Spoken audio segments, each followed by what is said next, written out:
ప్రియమని సహోదరులరా, యేసుక్రీస్తు సహవాసం సభ్యులందరికీ నా హృదయపూర్వకమైన వందనాలు. మా ఛానల్ చూస్తున్న అందరికీ మీరు 10 మందికి షేర్ చేయండి. అలాగే మీరు కూడా ఒక లైక్ కొట్టండి. చూడండి, మీ కొరకు, కుటుంబాల కొరకు ప్రార్థిస్తున్నాం. మీ సపోర్టు వల్ల మా ఛానల్ మీరు అనేక బిడ్డలకు తెలియజేయాలని ప్రభుపక్షముగా మీకు అందరికీ శుభాలు, ఆశీస్సులు తెలియజేస్తాను. ప్రియమని సహోదరులరా, వాక్యము చెప్పినప్పుడు మన జాగ్రత్త గ్రహించాలి. మన ప్రవర్తన, మన ఆలోచన, క్రీస్తు దేనికి వచ్చాడు, ఎవరి కోసం వచ్చారు, మనల్ని క్షమించటానిక, మనల్ని పాపములు అపరాధులు ఉండిపోయాం. మన పాపములు క్షమించటానికి ఈ లోకానికి వచ్చాడు క్రీస్తు. ఇక్కడ ఎఫెసీయులకు ఒక మాట రాయబడింది. ఇక్కడ మాట ఏమైందంటే 4:29లోకి వెళ్తే వినివారికంట మేలు కలుగుతట. దేవుడి మాట వినాలంట. ఇక్కడ చూడండి, ఎఫెసీయులకు 4:29లోకి వెళ్తే అక్కడ మాట ఉందండి, వినివారికి మేలు కలుగును, అవసరం బట్టి క్షేమంకు అభివృద్ధిమైన కలుగును. వినాలి. ఈ రోజుల్లో దేవుడి మాట పక్కన పెడుతున్నాం, తండ్రి మాట పక్కన పెడుతున్నాం, తల్లి మాట పక్కన పెడుతున్నాం. మన చేసి మేలు పెట్టంట వినాలంట. విని వారికి నీకు మేలు కలిగి చేస్తాను. పరిశుద్ధాత్మ దేవుడు అంటే ఆయన ప్రేమను బట్టి విని వారికి నీకు మేలు చేస్తాను కదా. నీ ప్రార్థన అంగీకరించాను, నీ ప్రార్థన చూశా, నీ త్రోవలోనూ నేను కట్టడలో అనుసరించా. ఆయన శాసన సభ్యులక యెహోవానే నేనే అనుసరించాట. నీ ప్రార్థన అంగీకరించి విన్నాడంట దేవుడు. నాకు బాధలు వస్తున్నాయి, శ్రమలు వస్తున్నాయంటే వస్తాయి. వచ్చిన ఎడల నువ్వు చింతించద్దు. ఇక్కడ ఏమన్నాడండి, ప్రభువు వినివారికి మేలు కలుగును, దేవుడి మాటలు వినివారికి మేలు కలుగును, అవసరం బట్టి క్షేమవృద్ధి అనుకూలమేమి కానీ పలుకుటుడు కానీ దుర్భావేశనులైన మీరు నోట రానకండి. దేవుడు మేలు చేస్తాడు అని మీ హృదయంలో అంతరాత్మ ఉంచుకోండి. దేవుడు సాక్షిగా ఆయన పరిశుద్ధ దేవాలయంకి వెళ్ళి అంగీకరించు. ఇక్కడ ఏముందండి, మీకు క్షేమకర్మ అభివృద్ధి చేశా, అనుకూలమైన వరం ఇచ్చా, పలుకండి కానీ దుర్భాగ్యస్తులదైన మీకు నోట రానకండి. దుర్భాలోచన, నోటి ఆలోచన, మన నోటి ప్రవర్తన, నోటి తెరువు, మాట తెరువు, అవి బైబిల్ వాక్యములు నేర్పించలా. రానవ్వకండి అంది. కొంతమంది ఏం చేస్తారంటే వాక్యముకు విధానం పెట్టి తెలిసి తెలియక మరి మాటలు వస్తున్నాయి. మాటలు రానకూడదు. సత్యాన్ని అనుసరించే వాక్యం కావాలి. సత్యాన్ని నడిపించే మనం గుణలక్షణలు మనం నేర్పించాలి. వాళ్ళకి ఇలా నడవండి, నేర్చుకోనని.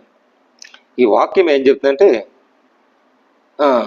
మీరు నోటి మాటలు రానకండి, దేవునికి పరిశుద్ధాత్మ దుఃఖపరచకండి. సమస్తమైన దేశమును, కోపమును, కోంద్రమును, అల్లరి, దూషణ, సకలమైన దుష్టిష్టమును మీరు విస్తరించండి, అవి దూరం పెట్టండి. ఒకని ఎడల ఒకని దయ కలిగి కరుణ హృదయములై. ఇక్కడ ఏమందంటే కరుణ హృదయములై ఉన్నట్లు సేవించండి. క్రీస్తును సేవించండి. క్రీస్తును సంపాదించి కరుణ హృదయములు సేవించండి. కరుణ గల దేవుడు నిన్ను ప్రేమించాడు. విశ్వాసమైన మార్గంలో సత్య స్వరూపముగా ఆయన కనికరించాడు. నిన్ను ఎలా కనికరించాడు చూడండి. దయ కలిగి కరుణ హృదయములై క్రీస్తునందు దేవుని మిమ్మల్ని క్షమించిన ప్రకారముగా మీరు కూడా ఒకరితో ఒకరు క్షమించాలి. ఎవరో తప్పు చేశారు, ఎవరో పాపం చేశారు, కక్షింతుకు సహోదరి సహోదరుడా. జ్ఞానవంతురాలు తన ఇల్లు కట్టుకుంటుందంట, మూర్ఖురాలు ఏం చేస్తుంది? ఊడబెట్టుకుంటుంది. తన భర్తను ప్రేమించదు. ఇక్కడ వాక్యం ఏం చేస్తుందంటే, ఎపిసిలకు ఇంకో మాట ఉంది. భార్యలారా మీ భర్తని లోబడి ఉండండి. భర్తలారా మీ భార్యలను ప్రేమించుడి. ఇద్దరు సమానమే దేవుని దృష్టికి. వయసుకి ఇంచుమించు పెద్ద అయిన భర్త లోబడి ఉండాలంట. భార్య అంట తన భర్త లోబడి ఈ మార్గం నడవాలి, అనుసరించాలి. మనం దేవుని నమ్ముకునే విశ్వాసము ఈ మార్గములను అనుసరించి మార్గం నడవాలి. నీకు నాకు విరోధముగా ఉండకూడదు. అలాగుంటే మనకు క్షేమం కాదు అని భార్య పలికే మాటలు భర్తకు నేర్పించాలి. భర్త కూడా పలికే మాటలు భార్యకు నేర్పించాలి. ఇక్కడ ఏముందండి, అలాగా ఒకరితో ఒకరు క్షమించినట్లుగా అదే ఉంది ఇక్కడ. ఏదండి, కరుణ హృదయముతో మీరు ఉండి క్రీస్తుని యందు దేవుని యందు మిమ్మల్ని క్షమించినట్లు. దేవుడు మిమ్మల్ని క్షమించేశాడు. ఒక భర్తగా, ఒక భార్యగా, ఒక బిడ్డలగా, ఒక తల్లిదండ్రులుగా చేసిన అపరాధులు క్షమించేసి ఉన్నాడు. క్షమించేసినప్పుడు మనం ఒకరితో ఒకరు ఎలా ఉంటున్నాం? ఈ రోజుల్లో భర్త అనే విశ్వాస మార్గములోను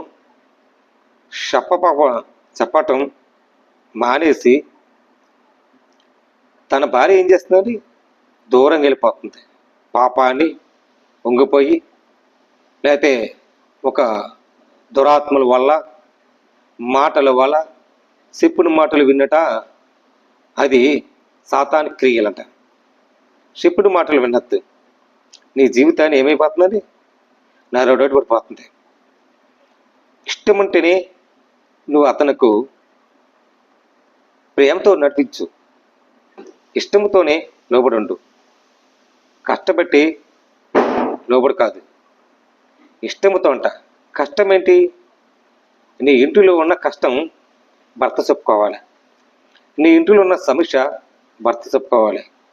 ఈ వాక్యం ఏం చెప్తుందంటే ఇష్టంతో నడవాలంట, కష్టంతో కాదు. ఒకరితో ఒకరిని క్షమించినట్లుగా ఉండండి. అప్పుడు మీరు మీ పిల్లలను దేవుని పోలికలై నడుచుకుంటారట. ఇష్టంతో ఉంటే ఏం చేస్తారండి?